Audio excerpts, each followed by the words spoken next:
Այս արագությամբ հարվածի պահին երեխային գրկած ծնողը ցավոք չի կարող այնքան ամուր պահել նրան, ինչպես կպահեր քարսիթը։ Գրկում ապահովը երեխան լաց է լինում, չի նստում, նման արդարացումները ճակատագրական են դառնում։ Բախման պահին ծնողը իր քաշով պարզապես հարվածում է երեխային։ Մարդիկ, որ ասում են երեխային ուզեցի նստացնեմ, քարսիթ չնստեց, դա ինձ համար ոնց որ ասես երեխային ուզեցի,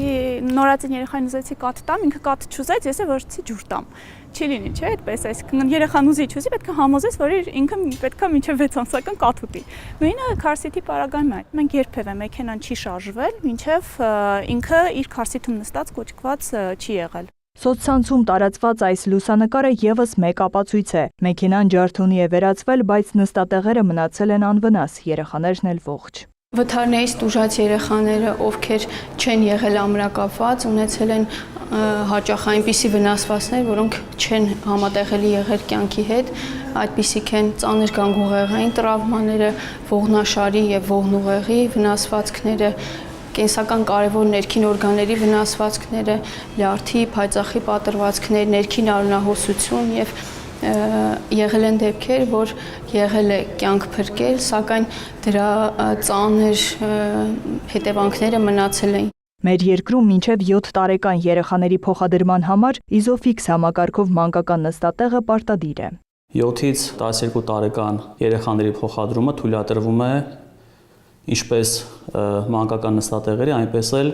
ամրագոտիների ամրացման միջոցով, բայց պայմանով, որ նստած լինեն հետևի նստատեղին։ Եթե մինչև 12 տարեկան, 7-ից 12 տարեկան երեխան փոխադրվում է առջևի նստատեղին, պետք է լինի մանկական նստատեղ։ Այն պետք է լինի երեխայի քաշին ու հասակին համապատասխան։ Բարեկային ծառայությունը այս տարվա առաջին եռամսյակում արձանագրել է 3600 խախտում։ 24 թվականին մենք արձանագրել ենք 5451 վարչական իրավախախտում,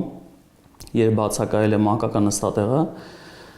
2025 թվականին արդեն ունեցել ենք 11198 իրավախախտում, այսինքն մոտավորապես կրկնակի քանակությամբ, ինչը ցույց է տալիս, որ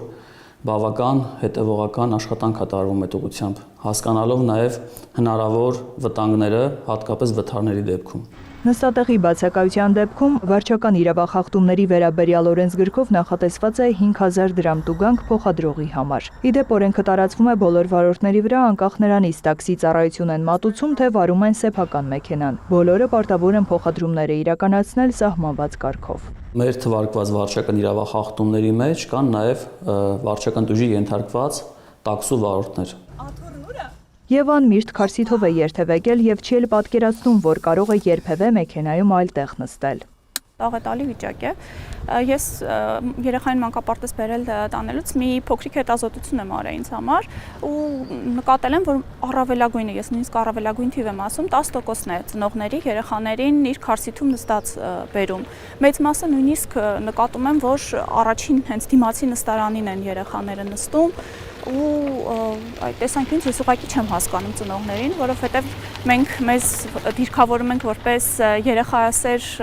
ազգ, բայց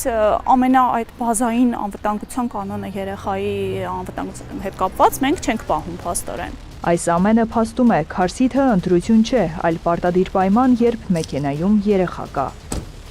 Նարեկ Ոսկանյան, Մհեր Կիրակոսյան, Հովհաննես Քյոսեյան, լուրեր։